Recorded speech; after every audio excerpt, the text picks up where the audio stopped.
政府近日公布咗各個隧道同埋公路轉車站嘅使用人數。縱觀所有嘅雙向車站呢，近年大力催谷嘅青沙公路竟然包尾喎。市區方向每日只有600至700人使用，新界方向更加只有500至600人。排名尾二嘅東區海底隧道呢，乘客量都有1200至2100人。至於同樣連接沙田嘅城門隧道，每日嘅乘客量高達8600至到超過1萬人，比起青沙公路係多成10幾倍喎。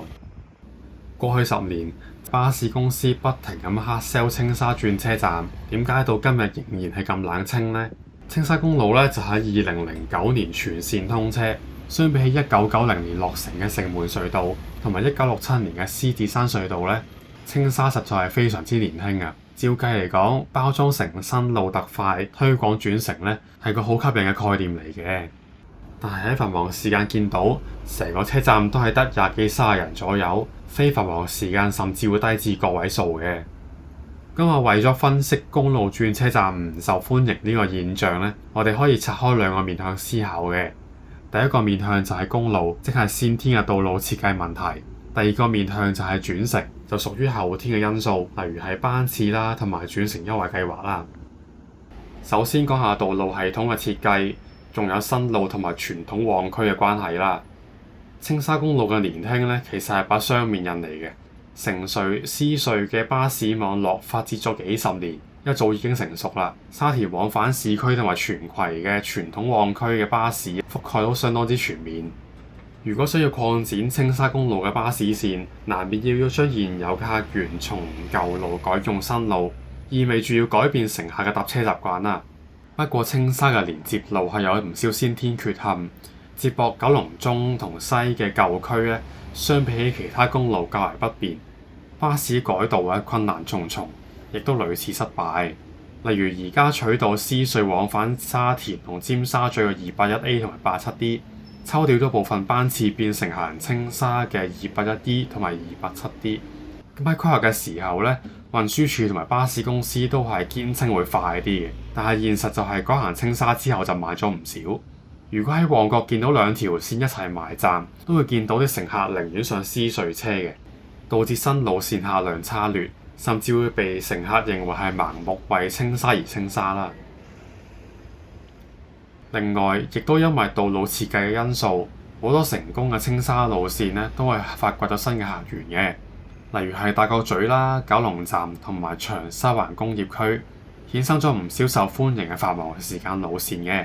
不過行青沙公路順路嘅地方，好多都係以返放工嘅客源為主。除咗機場同埋通宵線之外，有29條路線停靠青沙公路轉車站。當中有多達21條係繁忙時間限定嘅，其中有12條更加係來回各自只有1至3班車。呢類嘅繁忙時間路線大多往返住宅區同埋商貿區，主打係方便同埋一程車過。佢嘅目標其實幾明確嘅，其實反而係令到唔係好多乘客要轉車咯。所以會見到有啲繁忙時間路線係相當受歡迎，但係就唔多人喺隧道口上落嘅喎。跟住落嚟講下班次嘅問題，點樣令到青沙轉車站唔受歡迎啦？其一，正如頭先提到咧，現有嘅巴士路線網絡已經成熟啦。其實沙田本身都有唔少嘅巴士路線出市區啦，令到咧青沙有啲明顯得更加快嘅轉乘組合仍然係不受歡迎。例如係第一城去尖沙咀啦，如果搭286C 去青沙轉280X，單計車程只係20分鐘左右嘅啫，中間係只有3個鐘頭站。直頭係的士咁嘅樣嘅。不過2條路線非繁忙時間嘅班次係20至30分鐘一班。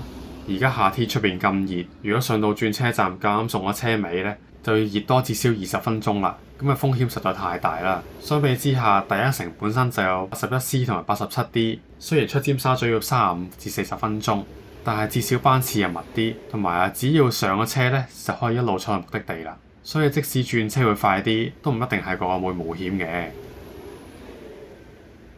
而第二種情況就係本身冇直達嘅車，一定要轉乘嘅行程啦，但係都未必會揀用青沙轉車站嘅喎。啱啱提到唔少青沙路線嘅非繁忙時間班次比較疏，令到乘客傾向喺有退路嘅地方轉車。例如火炭穗禾苑去旺角油麻地，可以搭81K 去沙田市中心轉81；如果第二程就唔啱時間，至少仲可以去沙田站嘅火車啦。但係如果搭280X 去青沙，先至發現287X 啱啱走咗呢，咁就大鑊啦，因為冇其他嘅選擇，就焗住喺轉車站食福。相對比較成功嘅城門隧道轉車站呢，班次係明顯密好多嘅，走一班車又好快有下一班車到啦。雖然近4、5年連番削減班次，不過爛船用咗3根釘啦，仍然係遠比青沙公路優勝嘅，所以呢都係仲係比較受歡迎。最後就講下轉乘優惠呢個致命傷啦。九巴嘅青沙轉乘優惠其實暗藏好多魔鬼細節嘅。佢嘅優惠額係計算2程之中低啲嗰程嘅車費，咁望落好似幾合理啦。睇真啲，實際上呢，即係總車費等於高啲嗰程。例如喺沙田上287X 啦，想轉車去西九龍，如果轉到同樣係沙田開出嘅286X，兩程嘅總車費係8個1。如果搭到馬鞍山開嘅286C，總車費係11個3。咁遇着北區開嘅270B呢，竟然總共係要16個9嘅。其實呢個就係青沙公路轉車站最大嘅結構性問題啦。假設繁忙時間有好多條路線去同一個目的地啦，表面上係有好多選擇嘅，但係實際上收費可高可低。咁啲乘客點知道邊個車係北區、大埔定係沙田開呢？沙田嘅乘客出九龍，如果喺轉車站上咗個北區開嘅車呢，就會俾貴1倍車錢喎。呢個唔公允嘅機制係令到協同效應無法建立嘅。啲乘客根本就唔會放心喺青沙公路轉車。至於城巴嘅優惠，直頭係嘥氣啦。例如喺14鄉搭586同587轉79X 去西九龍，個優惠竟然淨係得1蚊咁多喎，咁我真係多謝晒啦。兩程加埋嘅車費居然係差唔多30蚊，完全係敷衍乘客啦。講翻相對比較成功嘅城隧轉車站，佢嘅轉乘優惠就比較正常嘅。例如係隧道口去荃灣，不論係大圍開嘅46S、沙田嘅49X、大埔嘅73X，抑或北區嘅278X，喺隧道口上車一律係免費嘅，唔會因為佢嘅起點而唔同。所以各條路線就形成到協同效應啦。見到目的地啱嘅話就可以上車，完全唔使諗佢喺邊度開，逐漸就建立到乘客嘅信任啦。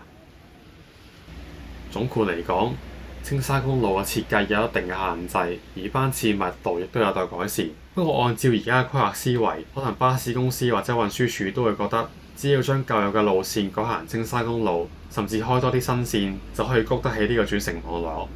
但係規劃者必須要意識到嘅問題就係，喺轉乘優惠機制唔公允嘅前提之下，任憑喺地圖上見到幾多青沙路線覆蓋咗唔同嘅地方，一個隨時會揦嘢俾貴1倍車錢嘅優惠計劃係唔會令到乘客安心使用嘅。